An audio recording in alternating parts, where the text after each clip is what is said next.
Buenas tardes, amigos y amigas de Chabelas, y buenas tardes.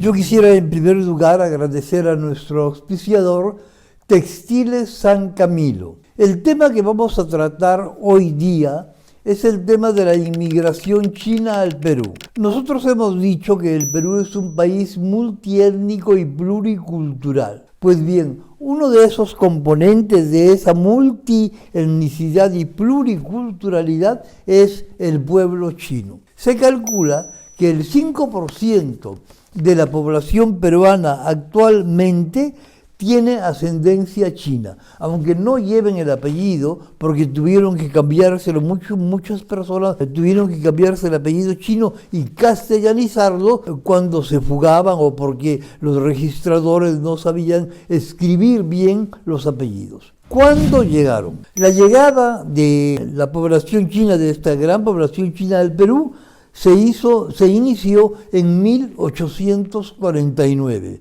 vale decir, apenas 25 años después de proclamada la independencia del Perú. Fue originada por la escasez de mano de obra para trabajar en la agricultura, porque se había ido acabando la población en situación de esclavitud, ¿no? ¿A qué vinieron? Vinieron a trabajar en las haciendas azucareras, algodoneras de la costa. También los llevaron a trabajar a las islas guaneras, también a la construcción de ferrocarriles, al trabajo doméstico, artesanía y trabajos no especializados. ¿Cómo llegaron? Llegaron en condición de semi-esclavitud. Entre los años 49 y 1880 llegaron al Perú desde China 90.000 trabajadores, 90.000 personas en esa condición. Un tercio de los que venían morían en el camino porque las condiciones de traslado eran realmente infrahumanas, inhumanas. Se les hacía firmar en China un contrato. Firmaban en China un contrato. Mediante ese contrato, el chino aceptaba trasladarse a otro país, recibía dinero de adelanto y en el Perú debía trabajar por 8 años. El contrato implicaba 8 años de trabajo. Recién después de esos 8 años, él quedaba libre o podía volver a contratarse. En el Perú, los contratos eran transferidos a un titular que normalmente era un gran hacendado de la costa. Con ese trabajo semi-esclavo, la agricultura de la costa se levantó, incrementó su productividad. Las condiciones laborales eran muy malas. Trabajaban de sol a sol, de 6 de la mañana a 6 de la tarde. Y los tenían en galpones. Construían galpones ellos mismos y adentro los encerraban con llave, en la noche con llave. Apenas tenían 3 días al año, cuando era el aniversario, la festividad más grande de la China, que ellos quedaban libres, ¿no? También trabajaban en las islas guaneras, ¿no? Trabajaban en peores condiciones por el olor, el mal ambiente, etc., ¿no? ¿Cuáles fueron las respuestas que ellos han hecho frente al maltrato? Porque los pegaban físicamente, los ponían al cepo, los tenían encerrados. Las respuestas fueron, en primer lugar, como nosotros decimos en sentido muy popular, decimos remoloneaban. Hacían como que trabajaban, pero no trabajaban, ¿no?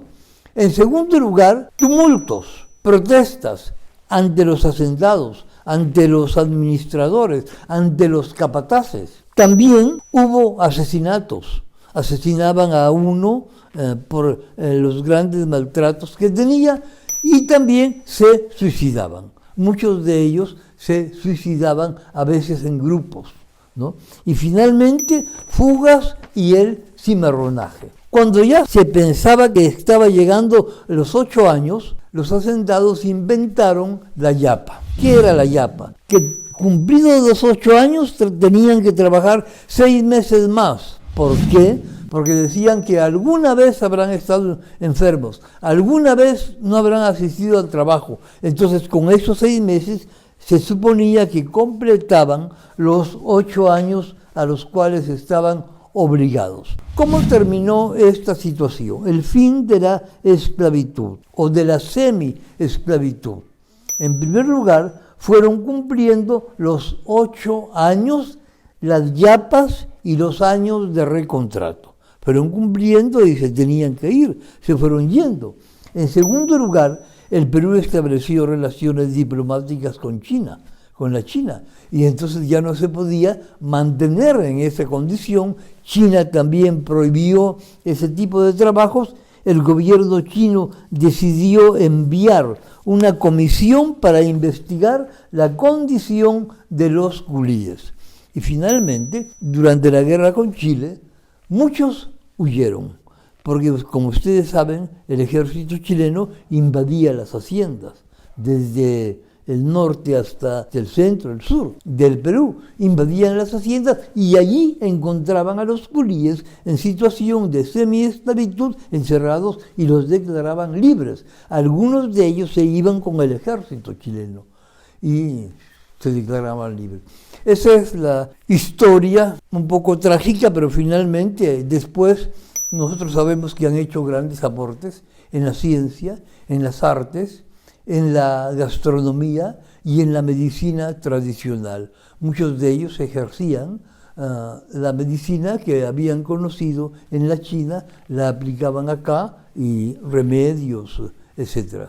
Muchas gracias, amigos y amigas de Chabelas, y buenas tardes. Yo quiero agradecerles el seguimiento que nos hacen, los likes que nos ponen, que compartan el programa, que lo comenten ahí mismo, y si desean hacer un aporte económico, pueden hacerlo al YAPE o al PLIN que aparecen en el mismo programa. Muchas gracias.